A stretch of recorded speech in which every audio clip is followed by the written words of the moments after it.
We also have sage advice from Collinwood, by the way. This is from Stan Marzell in Collinwood. He said, let your competitors have these overpriced listings that aren't going to sell.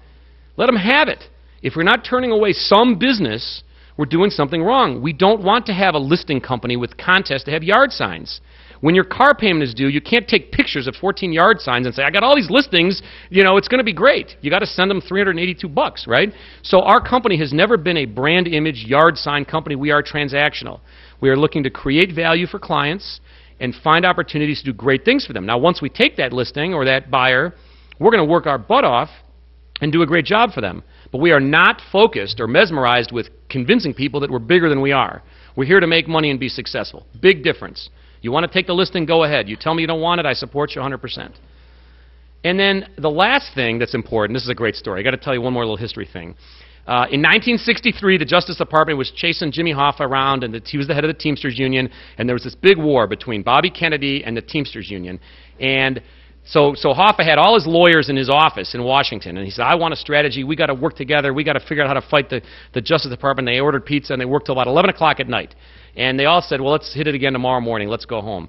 And they all left, and they were driving down the street, and they saw the Justice Department and all the lights on the top floor, meaning Bobby Kennedy's team was still at work. And he made everybody go back to the office. We're going back, and we're leaving when they leave, and we're not going to let anyone outwork us, okay? Well, at our company, that's the way we've been. I mean, you guys have had 3 or 4 jobs. I mean, at the big company, you can just sell stuff, right? It's great. At our company, we've had to build the company. I mean, Sarah did all the auction paperwork. We said, hey, let's do auctions. But we don't have it. We had to create it from scratch. All this infrastructure, our website, our .net site, our everything. So while we're out selling stuff, we're also creating infrastructure and building a business. So you guys have helped us do it with your continuous work and effort and creativity and ideas. And it's always been a part of our company. We just have not let anyone outwork us. We work very hard for our people, and I'm very grateful to everybody. So that's what we believe. That's our company. Wide open, diverse, low-cost leadership in the business. The sales team is our customer. This is not corporate real estate. This is not desk fee. Oh, Lucas, you made a color copy. Can you please give me 45 cents? These companies are nickel and diming the salespeople.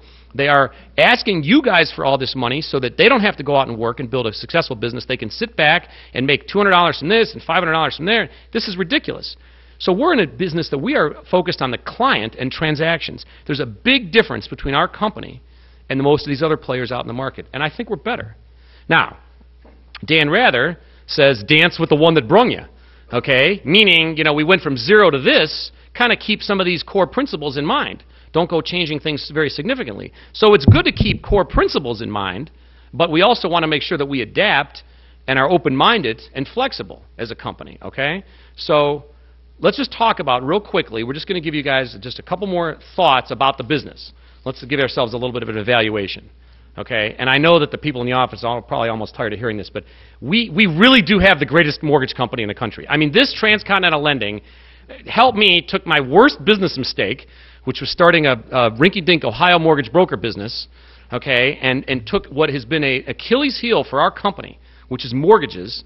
The whole time we've been in business, it's been nothing but a pain in the you-know-what, and all kinds of aggravation, and turned it into a huge strength. And I could sit here and give you an hour's worth of examples. You know, Buddy Barton sells a party center. His guy says, hey, don't worry, I got the financing all lined up. You know, I'm good. And then 10 days before it's supposed to close, whoops, the bank doesn't want to do it. Shock, by the way. So Harry Azzano comes in and gets it done. Okay? So obviously he made money, and the company made money because we got the deal done. And the seller was happy, and the buyer was happy, and the title company got money, and we did great. So this transcontinental, with all the loan products we have, with the best technology in the business, with 300 lenders, and this great business model, allows us to compete and succeed in the mortgage business. We've got the I just can't even say enough about how great this is and this terrific alliance we have. And Jim Gardner, our CEO, came up last week, and we had a nice meeting with our team. And this transcontinental is a huge, huge asset for our company. We've got the best. It's better than a bank, because we have choices. Whereas these banks go out of business and eliminate products, we've got multiple choices to help get deals done. Today, now more than ever, that's critical. Our title company's done well. You know, Jake's done a very good job as a one-man band in the title company. Unfortunately, my grandparents were picking grapes in Sicily instead of buying up real estate in Midtown Manhattan. I mean, a trust fund would have been nice, you know, but we had to do it ourselves with no money, and it's very hard to start with nothing. So we started the title company as a low overhead company. Jake's been running around. Now we've added an administrative person in the office who's there. So if you guys need something, you can reach the office. So we've added an important infrastructure piece to our title company. It's been a financial contributor to us. It helps our auction company because we can pull the title, make sure we know how much people owe on properties, if at all. The mortgage team uses it because we can get payoffs before you go start spending your valuable time, right, working on loans to find out the last minute, whoops, the guy has a judgment lien. Let's find this out up front. So our title company is an enormous asset to our team, and it's getting better. And it's only a couple years old, and we're going to get better with that. The real estate company, I mean, it's hard for me to evaluate it. I'm too close to it. But, I mean, we put in a lot of good services and a lot of good programs. The $495 discounted residential listing program and the $995 commercial program are very important because this is a fee income generator, not a transaction income generator. Okay, so if you got a listing today and you brought a check in for $495, you get paid today $346. Show of hands, what's wrong with $346 today? It's also important because it's taking us away from being a purely commission company. We're waiting for a deal to close, and now we have a chance to provide services for money. So that model is going to be expanded. So we got this commercial thing. Someone wants to do a commercial listing, it's $995 up front. We do everything the big guys do. And you get a check today for 70% of $995. Okay? So we are moving to fee income. The auction business is essentially a fee income business because the customers put money up to auction their property. And the open house people, the staff that does the auction open houses, get paid. So we are trying to move to fee income situations where our team can get money. It's very important. We also have a whole bunch of other little things going on in the business. We've got a great short sale business. We've got this Bluestone Alliance that Eric's heading up for us with a great development in Cleveland Heights. If you've not been there, please get with Eric and go to the Bluestone community and check it out and understand it. We've got other things. We've got a Florida broker. You know, we're a Florida real estate firm. We represent the Ginn Company here in Ohio. So we have a lot of other little pieces, parts. You throw it all in, and I think, you know, we really basically have every piece of infrastructure that the big companies do without the overhead. And that's a testament to the corporate team. That's a testament to Sarah and Abby and Jake and all the folks downtown who've helped do this without adding the overhead and saying, oh, by the way, your splits are being reduced because we're doing web development. We're making money in our core business and reinvesting it into the company. Now, one other thought is, I quote this sometimes, they heard about Bob Haldeman.